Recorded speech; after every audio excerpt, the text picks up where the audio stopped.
All right, guys, this is the last video of new content we're going to cover for the year. So hopefully we can get through this relatively painless. What you'll need in front of you right now is this. You need the note-taking sheet you used before on Europe. You'll need the sheets I posted for you in Canvas about the decision making in terms of the nuclear bomb, and then the attachments for both the U.S. and the Russia side. So Pacific theater. First of all, if we just take a look at this map in front of us, we'll notice a pretty significant difference in terms of the way this war is going to have to be fought. As you notice, all the ocean here, much of the land are tiny little islands or along the coastline. Meanwhile, in Europe, we're talking a rather large block of land. Yeah, there's England and there's all these peninsulas, but for the most part, if you get on mainland Europe, that is a relatively, I hate to say easy process, but it's pretty straightforward. You just keep going until you get to Germany. This is different, and so that's going to shape the way this war is fought significantly. So we'll start by talking about what that means. What that means is an expression we have to learn called island hopping. So island hopping is this process, and this map up here kind of demonstrates it, is that basically what the US is going to have to do is we're after Pearl Harbor, if we're going to get to Japan, which is all the way over here, you can't just take an army and put them on boats and just run at Japan. That would never work. You would basically be destroyed in the process. And so you can't just do mainland invasion of Japan, you have to work your way there, hence island hopping. So what the US military devises is a plan where basically they will go from all these tiny island to tiny island and inch their way closer and closer and closer and closer and closer until they're within striking distance of Japan. All right.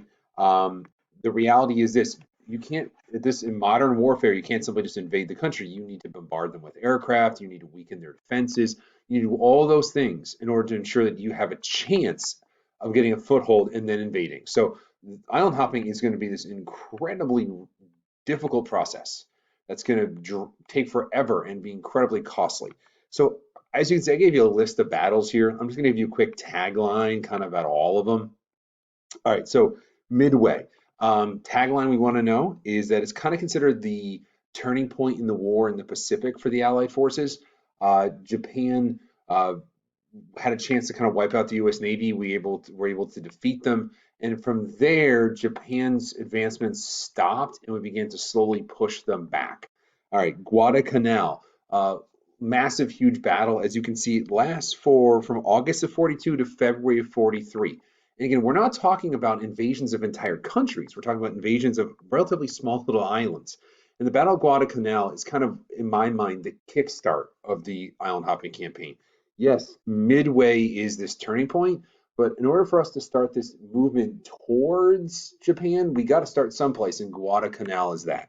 Now, the other two battles, Iwo Jima and Okinawa. All right, these are pretty famous battles. Iwo Jima, there are two movies about it.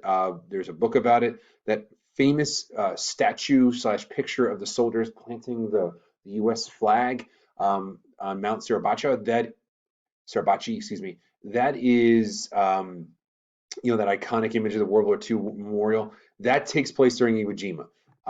If we had time, I would tell you all about the story, but we don't. So anyway, Iwo Jima is significant for a couple reasons. One, it is considered the first time in the island hopping process. And by the way, look at the year, February of 45. That meant from the beginning of island hopping to just simply getting to Japan ish, 2 years. That is a long process. And again, Iwo Jima is considered Japanese land, but it's not mainland Japan. It is this tiny island. As it says, 8 square miles. That's it. It's 8 square miles. That's all it is. You can literally tuck it in the corner of Mecklenburg County. All right. It was also sulfur. So the sand was all black. Now, why do we care? Yes, there's this kind of like legitimacy of being able to go to Japanese land. We're getting closer. But more importantly, again, what you want to jot down here is Iwo Jima has two airfields, despite its small size, or airstrips, despite its small size. And if you have Iwo Jima, that means you can now begin to harass the Japanese mainland with bombers almost nonstop. And so that's why Iwo Jima was so significant. But if you just start looking at, and even with Okinawa, you can look at the sheer number of people we're talking about here. The U.S. had a total of 70,000 servicemen between the Navy and those who landed on shore. The Japanese had 22,000. The casualty rate for the Japanese was 90 to 95%. Um, And that's going to be significant when you start looking about why we use a nuclear bomb. In almost every single island we conquered or attacked, the casualty rate for the Japanese was extraordinary. And it wasn't because they couldn't fight, man, they could. They just didn't believe in surrendering. The Japanese emperor and military had built this, had tapped into samurai culture and had thought, basically got everyone to buy into that. And so therefore, no one was willing to surrender. To surrender was essentially cowardice. And so they fought to every last man, often committing what we would call like kamikaze runs when they ran out of bullets. They would just get their guns, they would put bayonets on them, and then charge the enemy. Again, it's better to die that way than to be captured by your enemy. And then we get to something like Okinawa. That's really, really Japan. That's much closer. But again, you can look at the totals. 340 square miles isn't huge, but it gave unfettered access to bombing Japan on a consistent and nightly basis. All right, so that's going to make a big difference in terms of how this war is going to be fought. We're island hopping. We're going to suffer unbelievable casualties in the process. So let's talk about the atomic bomb, because that's obviously what looms large over this entire conversation. So, favorite term we want to learn here is the Manhattan Project. That was the code name given to the process of developing the nuclear bomb. It was a secret mission. There were hundreds of people working on this thing. The most famous place is Los Alamos, New Mexico. That's where they kind of like did the construction and the last minute stages. But there were professors working on this thing secretly all across the United States and universities. It cost $2 billion. It was such a secret they didn't even tell Congress. In fact, Vice President Truman didn't know about it. All right. The irony there is he will become president and be the one who ultimately decides to use the nuclear bomb on Japan, but he had no idea it was being developed. Now, why such secrecy, right? Why keep this from the people? Because the truth is, everybody was working on it. The Germans were, the English were, the Japanese were, the Russians were. Everybody wanted this. And if it was publicly known, who was working on it, where they were, there would have been an incredibly high chance of espionage. Now, despite that, there will be espionage. The Russians will basically find two American scientists, pay them money, a lot of it, and get the secrets years before we thought they ever would. But what we want to know is that they did their first successful test in July 45. All right. After years and years of trying to figure out how to do this, they figured it out. We were the first country, and that was a game changer. For all the money we spent, on the effort put in, that was a game changer. A couple key names you want to know. You probably heard of Einstein. Fermi's a little less known, but their theory, all right, on like how to create an atomic chain reaction is what is the science all this is based off of. Um, Albert Einstein was born or lived in Germany, and he fled Germany because he didn't want to be compelled by the German government to work on this project. So he came here, and then we made him do it. The other famous name is Dr. Robert Oppenheimer. He was the lead physicist for the U.S. Army. The minute they successfully able to test the bomb, he kind of regrets it. He said that until the day he died. Like he basically understood what he had done. He understood it was important for the war effort, but he also knew that it was going to change the trajectory of human history. All right, so Manhattan Project, big secret. That was again, everybody was working on it, but we just happened to get there first. All right, so here's what you're gonna do. Let me just talk about this real quick. Pause this and then go do the thing I'm asking you to do. So we want to look at the atomic bomb in the decision making and the process that went into it from two perspectives. One, the United States, obviously, because we're the ones that ultimately will decide to use the bomb, and then the other side is the Russian side. Now, again, the AP isn't doing this next unit for this exam this year, but uh, the atomic bomb and the decision to use it basically completely changed the geopolitical landscape in the world for the next 45 to 50 years. This is going to bring on, in large part, the Cold War. And so it's really important to understand what were we thinking and also what were the Russians thinking, right? How did this decision, among others, but this decision help spur a 50-year period of unbelievable tension? So first of all, read both, right? Get both sides. What are they both, how do they both view this issue? So from the US, why should we use it? And then from the Russian side, why they don't want us to use it, right? I want to stress that. What is their rationale for saying don't use the bomb? Okay.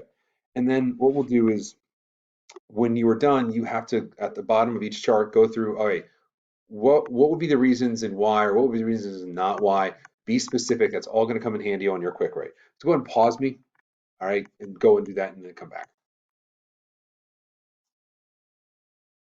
All right, so here's what I want to do really quickly. This is going to be really helpful for you just to understand what is the point of view from everybody's side, right? Why are the Russians saying what they're saying? Why are we saying what we're saying?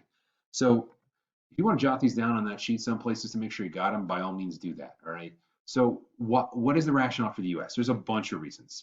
So first of all, it was pretty obvious Japan would never surrender. As I mentioned, the kamikaze runs, they were willing to fight to the last man. They had just called up reserves, and it seemed pretty obvious that it was going to be pretty brutal. So therefore, let's just make sure that we end the war and reduce casualties. Um, as I talked about in the reading, demonstration scientists and some people would argue, why don't we just demonstrate the bomb, like blow up an uninhabited island and let them know what it can do? The problem is a lot of us argued they wouldn't believe it or they wouldn't understand it, so we actually had to use it on the human population to kind of jar them into this and help them understand what we had. Kind of piggybacking on Japan would never surrender, it would save millions of lives.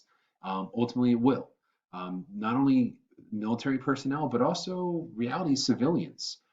They had this vision in their head that Japanese civilians would jump off of buildings with samurai swords and kill US soldiers. And the reason they felt that was because we'd seen the behavior. We knew how much of a cult there was, kind of that had been manifested and created in Japan, that we knew it would have gone that, would have been ugly at least. They would have gone that way. All right. One of the things that the reading briefly talks about the Potsdam and Yalta conference. These were meetings between the Allied forces, in which basically in one of the meetings, the Russians had said, once we beat the Germans in Europe, we will then aid you in defeating the Japanese. So at this point, the Russians aren't fighting the Japanese. All right. Now here's the thing: if they come and fight in Asia, they're going to start stealing land and taking land because what we kind of told them they could. So we needed to stop that from happening. So if we end the war now, prevent them from getting involved and stealing land in China or Korea, that might be a good idea. And then lastly, we had to scare them. The Russians had a massive army. We might have had a technological advantage over them, but they had an army and they were willing to use the bodies. So if there had been a conflict, and we knew there was going to be conflict, tension was climbing between the two sides, we needed to do something to scare them enough that they wouldn't want to go to war with us. Now, from the Soviet side, kind of a lot of things we just talked about, right? They're interested in getting more land, right? Russia, who doesn't want more land? They could maybe have gotten parts of Korea, parts of China, mainland Japan itself, who knows? They also argue the bomb wasn't necessary. So the reason that goes there is that if they don't use the bomb, the war extends and they can get more land, right? Hopefully that makes sense. The other thing was that based on their intelligence, Japan looked like they were on the verge of collapse. They didn't need to use the bomb. They were going to surrender, which I don't know if I would buy that. Certainly the people in the inner circle were talking that way, but with the people, probably not. Kind of don't want to see the war end too quickly. It goes back to grabbing land in China and Korea. And then the other one is that essentially, if the U.S. has the bomb and they've used it, listen, that means they can hold it over you. They can use it as like a tool against you. If the weapon had never been used and they just thought they had it, then it's different than knowing it exists and knowing that's a threat to you at all times. All right, so you're going to need this information plus what you'd research to do the quick write. All right, last thing really quickly. We ultimately obviously decided to bomb Hiroshima and Nagasaki. Let's just make sure we understand why, right? So conventional bombing, we've been doing it like crazy, hadn't really been working. Just a classic example of that is in one evening in Tokyo, we killed 100,000 people using conventional bombs and they didn't blink. We had basically said we need unconditional surrender from you, so either surrender or else. Japan laughed that off and thought that was ridiculous. That might have been a mistake. And ultimately, again, we looked at the idea of saving millions of lives here. So, this is all this kind of background information we need to know. Now let's talk about Hiroshima and Nagasaki themselves. So why those places? So first of all, there were military targets, not a lot, but there were some like factories and a base. So it wasn't completely crazy. The other thing was we had a new toy, and it sounds terrible, I know, but like we had a new toy, we had never seen it before.